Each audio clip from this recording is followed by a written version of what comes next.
Well, that's the conversation we're having right now. Well, Someone's saying that he didn't give it because he didn't go down. That could be true. If a player goes down, it makes the referee's decision so much easier to make. But in this instance here, because Andre had a sort of a domino effect down the line, he was looking across and didn't see how much he had been impeded by the push. If Sterling had gone down, I feel sure that the referee would have given a penalty kick there. That's not to say that you should condone players going down very easily, and we've spoken about that on this programme before.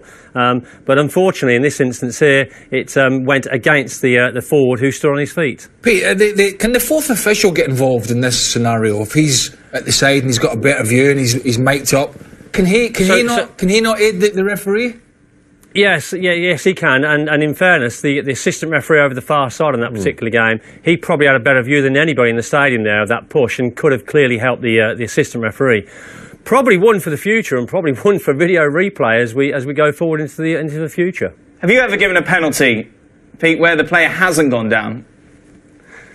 No. I knew he was going to ask me that question.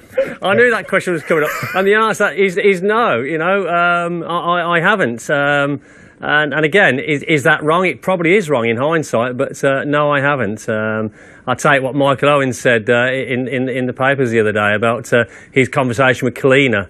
I understand that in terms of going down against Argentina those years ago, and perhaps if a few more players had fallen over when I was refereeing, you might have seen a few more penalty kicks being given. The conversation they had back in the 2002 World Cup, Kalina said basically if you want a penalty you've got to go down, and obviously that's what he did eventually after not being given that spot kick earlier on. Now, what about another big decision in the game with regards to Sané's handball? What did you think in the goal?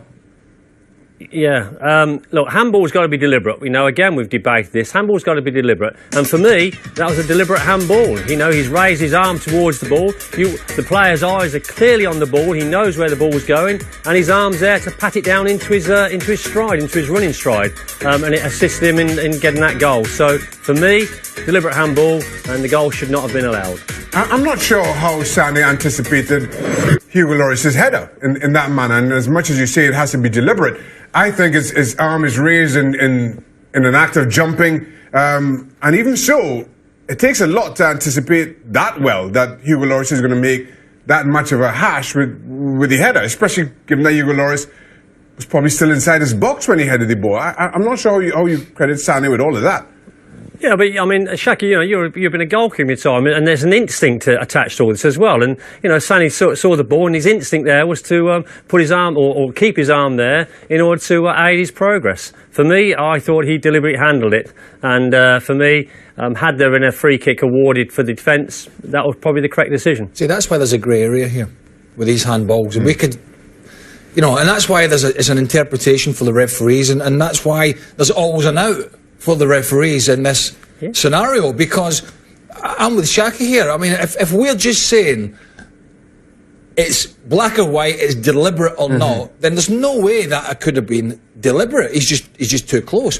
But there's that grey area for these officials to basically make an excuse and get out the other end. Yeah, I understand. I understand that argument. But you turn it on its head. What if that had been a defender handling it in such a way? Would you have expected a penalty kick there? Well, it doesn't matter, because the argument here is was it deliberate or was it not deliberate? It doesn't matter if it's an attacker, if it's a goalkeeper outside his box, or whether it's a defender. It's either deliberate or not, and that is where the grey area arises. That's a ridiculous thing, because how do you know if it's deliberate or not unless you take some sort of lie detector test during the 2 seconds in which you that's why the rule needs, that's why that law needs to be looked at. So Peter's siding with Steve Nicol and not you, Shaka. Wow. Why are you so surprised at that? Well, because it's Stevie. I'm not sure what you're trying to suggest. I will say, though, that, yes, that law is being looked at. The issue is trying to craft something that applies to every circumstance, whether it's a striker or a defender, whether it comes off your own player or an opposition player. And that, unfortunately, until you figure out the right wording and the right application for it, will always provide this grey area, because it's as in this circumstance, mine and Craig's interpretation of intentional is totally different from Stevie's and Peter's. Pete, do you want a last word on this? Yeah, I would actually. I mean, you can't lay the blame at the referee in this instance again, because it was a blind side of him. We only can see it from the camera angle from behind the goal, that the camera angle he doesn't have. So again, you know, with a bit of video technology, that may have helped the referee come to a decision that perhaps he didn't come to on that particular afternoon. I get the feeling that Peter likes video technology. He's mentioned it. But the big decisions mentioned it a couple of times so far. But let's be honest, Peter, we're not just here to pick on referees, but let's be blunt about this. The refereeing standard in the Premier League in England in the last, 3 months, 4 months in particular, has been absolutely rank rotten. It has been abysmal. Would you agree with that? Or am I being a bit harsh? You're a bit harsh. No, come on. Let me answer. I think what's happening is that there's been a number of sort of high-profile decisions that have gone against the referee or gone against the officials, and there's been a bit of a bow wave created from that. Underlying, though, the standard of the referees in the Premiership is still, you know, first class. Oh, Pete, what do you care? You don't work there anymore. We're just picking on a few issues here. You don't have to stick up for them. Well, I am sticking up for them because, you know, I've been there and I understand the pressures they're under and I understand the scrutiny they're under. But it's clear that there are some mistakes being made and those mistakes need ironing out, and I think given time they will be. Look, there's no question. It's a hard job. At times it's a thankless job, and referees need help. And I think that help is forthcoming. But at the same time, that doesn't...